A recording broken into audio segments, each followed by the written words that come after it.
Serie B-Win. Tutti i colori della passione. Per la 18ª giornata della Serie B-Win si affrontano lo Scida di Crotone, i padroni di casa di Menichini, e il Sassuolo di Pea, con gli emiliani che si presentano in Calabria con i gradi di terza forza della Serie B-Win e una storica imbattibilità di 10 gare terminata 7 giorni fa nel match interno con il Padova.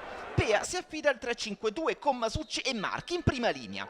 4-2-3-1 per Menichini. De Giorgio, Khalil e Gabbionetta agiscono alle spalle della punta dell'iceberg Djuric, dirige Ostinelli di Como.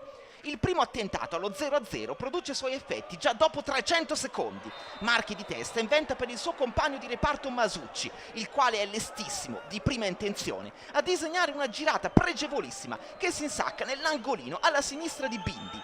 Quarta gioia in Serie B-Win per la punta emiliana, che spezza subito l'equilibrio gelando Ezio Scida. Nell'occasione cartellino giallo per Abruzzese causa proteste, episodio che in seguito avrà effetti nefasti per il difensore rossoblù.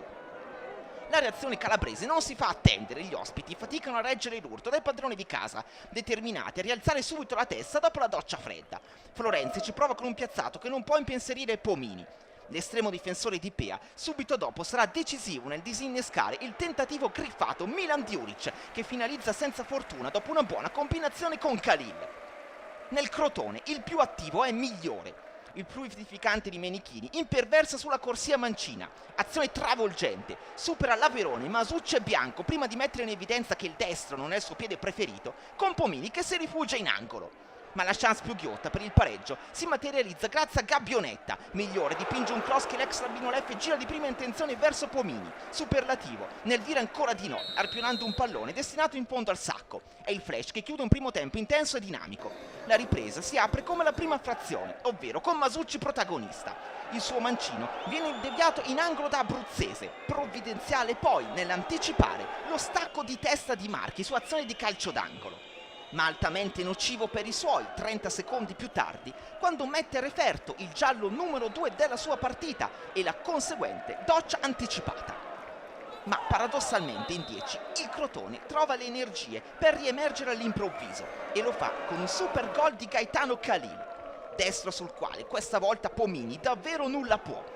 Il match winner di Cittadella si ripete. I calabresi agguantano un pareggio meritato, in virtù soprattutto della buona mole di gioco prodotta nei primi 45 minuti.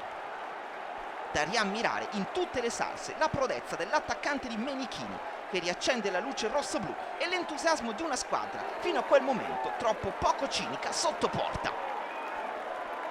Entrambe le formazioni vogliono i 3 punti. Il Sassuolo ci prova subito a ripassare in vantaggio con il destro di Magnanielli che fa la barba al palo dalla porta del Crotone. Ma l'opzione più pericolosa arriva sull'altro fronte. La sgroppata, mal finalizzata di Mazzotta fa schizzare al massimo dei decibel la disperazione del popolo dello Scida, sinistro incrociato che termina l'arco per questione di centimetri. In superiorità numerica, gli emiliani trovano nel finale gli spazi per far potenzialmente malissimo all'11 di Menichini. Il tentativo di Laverone diventa un assist per Boacci. Bindi è strepitoso nel negare alla punta ospite il punto del sorpasso e addirittura magistrale subito dopo, quando Masucci va ad un passo dalla doppietta personale. Finisce con un pareggio giusto che fa felice entrambe. Nel prossimo turno Nocerina Crotone e Sassuolo Livorno.